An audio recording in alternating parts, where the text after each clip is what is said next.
सुमन, सुमन, सुमन। बताओ, इंसान पानी तक खुद पिए, पानी नहीं दे सकती।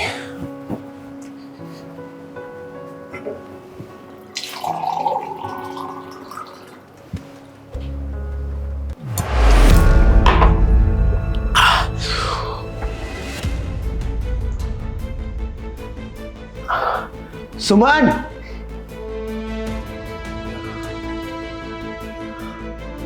सुमन। क्या हुआ? इतना सारा खून? ये कैसे लगी तुम्हें? ये कांच यहाँ पे कहाँ से आया? कांच?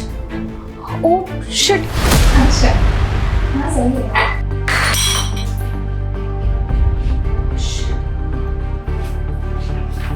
वो कांच के टुकड़ों को मैंने पन्नी में भरा और पन्नी में भर के डस्टबिन में फेंक दिया।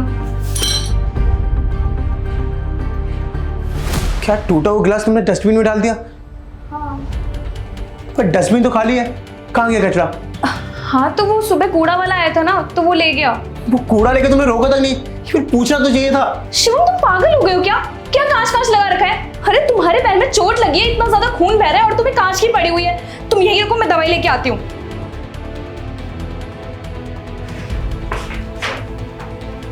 ये कहाँ चला गया?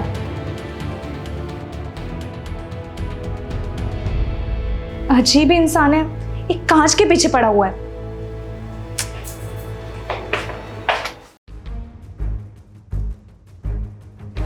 इनमें से किस डस्टबिन में डाला हुआ कूड़ा?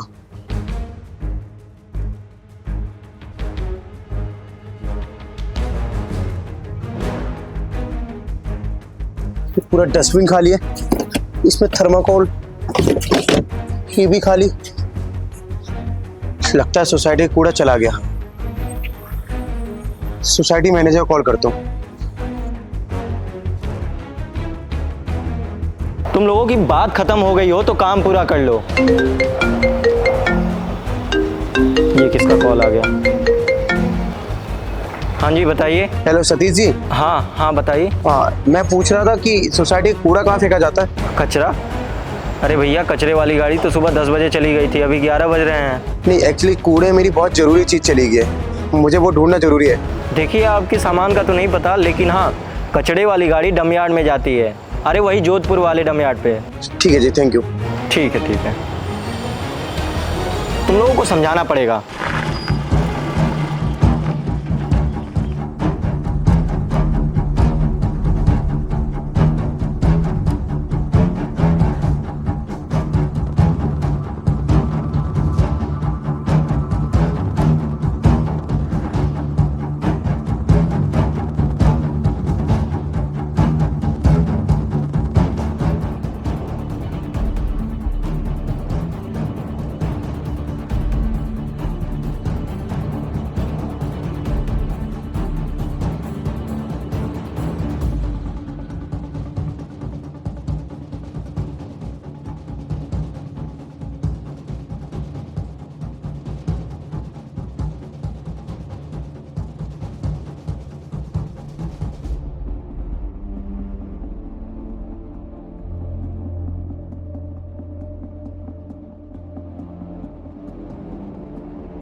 हाँ मम्मी, उनके पैर में काफी चोट लग गई थी। पता नहीं कहाँ चले गए। कहाँ चले गए थे तुम शिवम? मैं कहाँ गया था वो छोड़ो, एक बात बताओ, तुम्हें थोड़ी अक्ल बकल है नहीं है? तुमने गिलास तोड़ के डस्टबिन में डाल दिया। शिवम, क्या तुम अभी तक उस गिलास को लेके बैठे हो? अरे वो एक नॉर्मल सा कांच का गिलास था, अब टूटेगा तो मैं डस्टबिन में ही फेंकूंगी ना। अरे मेरी जान, बात एक गिलास की नहीं है, तुम ऐसे 10 गिलास तोड़ दो। बात है वो कांच का गिलास था और तुमने कांच डस्टबिन में फेंक दिया। तुम्हें पता भी है डस्टबिन का कचरा जाता कहाँ है? शिवम, सिंपल सी बात है, कचड़े वाला कचरा उठा के सोसाइटी के कूड़ेदान में फेंक देता है। एकदम सही कह रही हो, कूड़े को कूड़ेदान में फेंका जाता है, लेकिन शायद तुम जानते ही नहीं हो कि उस कूड़ेदान में इकट्ठे हुए कूड़े को जाके डमयार्ड में डाल दिया जाता है, और उस डमयार्ड में न जाने कितने जानवर खाने की तलाश में आते हैं, जैसे कुत्ता, बकरी, गाय, भैंस। और अब वो तो ठहरे जानवर, उन बेचारों में इतनी समझ कहाँ कि ये पता कर पाए कि किस पॉलीथीन में खाना है और किस में कांच। तुम्हारी एक गलती की वजह से न जाने जानवरों को कितनी तरह की बीमारी से गुजरना पड़ेगा। हाँ, गलती से उन्होंने कांच खा लिया ना, तो मुंह में कैंसर बन जाएगा और फिर वो अपने घाव लेके घूमती रहती है।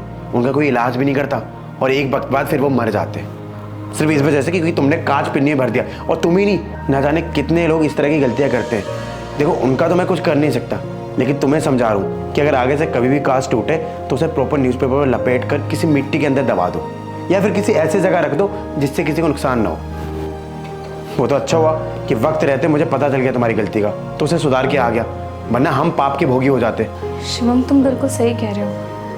अब मैंने तो ये सब कुछ पहले सोचा ही नहीं था कि मेरे कांच फेंकने से इतने सारे जानवर को इतनी तकलीफ होती है, उन्हें इतने दर्द से गुजरना पड़ता है। अगर मुझे इन बातों का ज़रा भी पता होता ना तो मैं ये गलती कभी नहीं करती। मुझे इस बात का बहुत अफसोस है। शिवम प्लीज़ मुझे माफ़ कर दो। देखो माफ़ी मत मांगो, बस आगे से ख्याल रखना कि हमारी वजह से किसी को भी तकलीफ ना हो या फिर किसी को नुकसान ना हो। मैं आगे से ध्यान रखूँगी और आइंदा से ये गलती दोबारा रिपीट नहीं करूँगी।